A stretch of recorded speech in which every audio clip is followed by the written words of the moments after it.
Pessoal, iniciando aqui a aula, tá? A gente vai falar aqui hoje do artigo 5º, né, do Código de Ética, né? Que ele trata do quê? Ele trata das diretrizes. Agora presta bem atenção, né? Essas diretrizes servem para quem, né? Para a atuação dos órgãos, né, que ingressam, que integram o sistema CREF com FEF, tá?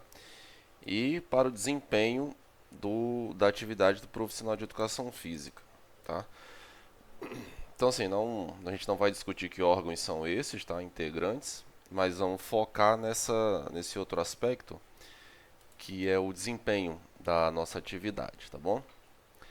Bom, esse artigo 5º, né, trata das diretrizes, e que diretrizes são essas, né? Primeiro, a gente tem que estar comprometido, né, com a preservação da saúde. Aqui um detalhe interessante. A gente fez uma discussão, né, em relação a alguns pontos que falam sobre saúde, performance, né, desempenho, alto rendimento, tá? Mas independente, pessoal, existe a preservação da saúde. Então a gente tem que estar sempre comprometido com isso, né? Por exemplo, eu não trabalho com atletas no dia a dia, né? Só em casos especiais, mas tem clientes, alunos, por exemplo, que treinam com muito foco na estética, né? Um exemplo, aumento de massa muscular, né? E muitas vezes esses alunos querem pular etapas, né? Só que muito cuidado, porque quando você pula etapas no treino, né, você está comprometendo o quê? A preservação da saúde. Eu sou bem chato em relação a isso, né? Porque se você agride a saúde do indivíduo, né, dá o que ele quer ali no momento, ele pode se machucar, o que acontece muito, né? E não volta mais contigo, ainda sai falando mal. Tá bom? Então, acima de tudo, lembrem que a gente tem um compromisso com a preservação da saúde, tá?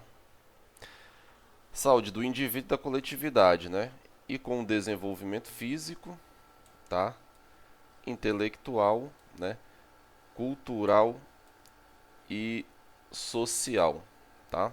De quem está recebendo o nosso serviço, ou seja, o beneficiário da ação, né? Pessoal, essa parte aqui, ó, desenvolvimento, né, cultural, né, e social, isso é bem característico da área da licenciatura, tá? Por mais que na prática as aulas teóricas não funcionam como elas deveriam funcionar, mas o conteúdo em si da matriz curricular do Estado é bem interessante, tá? Quem fizer licenciatura e tiver a oportunidade de olhar, aliás, tiver a oportunidade não, vai ter que ter o contato, vai ter que fazer estágio a respeito, mas é bem interessante e estimula sem dúvida nenhuma, né, esses pontos aqui, né, intelectual, cultural e social. Por exemplo, quando eu trabalhei no Instituto Federal, né, as aulas de educação física funcionavam assim, eram dois horários seguidos. O primeiro, como é que a gente dividia? Teórico, tá? E o segundo, aula prática. Então, o primeiro visava muito esse aspecto, né? Intelectual, cultural, social. A gente fez um trabalho bem legal. Trabalhamos desde questões alimentares até preparação física para TAF, né, para teste de aptidão física. Ensinei os meninos a calcularem velocidade média, se preparar fisicamente. Foi bem interessante, né? E o desenvolvimento físico propriamente dito são as aulas práticas. A gente pode interpretar assim, tá? Que o professor da escola faz, né? No caso do bacharelado, desenvolvimento físico é a nossa atividade prática, né? No dia a dia. Aí vai do que, né? Nessa parte intelectual, você fornecer subsídios do que você está fazendo, a importância, tá bom? Mas é muito importante estar comprometido com isso, tá?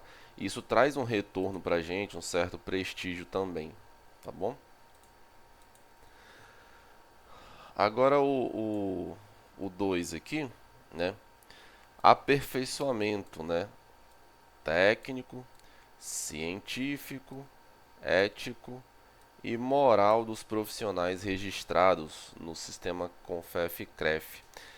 O, o conselho, via de regra, ele tem esse comprometimento aqui, né?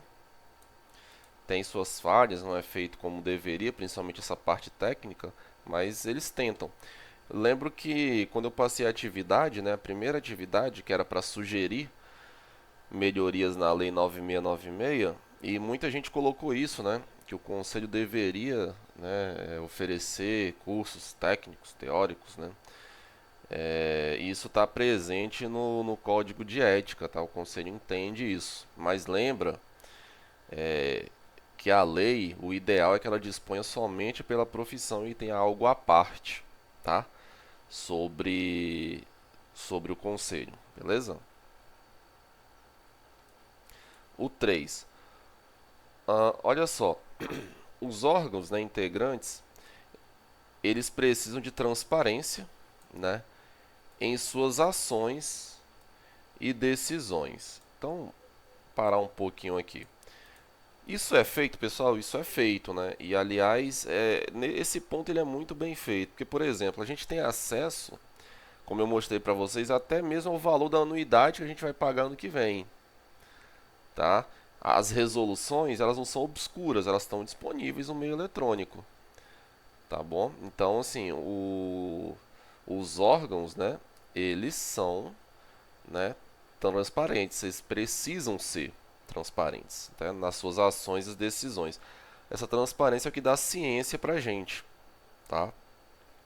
E como é que ela é garantida, essa transparência? Por meio, né, do pleno acesso, né, às informações, né? A gente tem pleno acesso? Tem, né? É acessar o site, né? A gente recebe alguns comunicados via correios, e-mail, tá?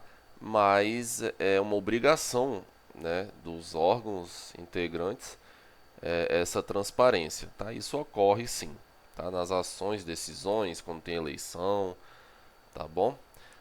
Então, vamos dar continuidade aí. Tem mais coisinhas sobre o artigo 5º, tá?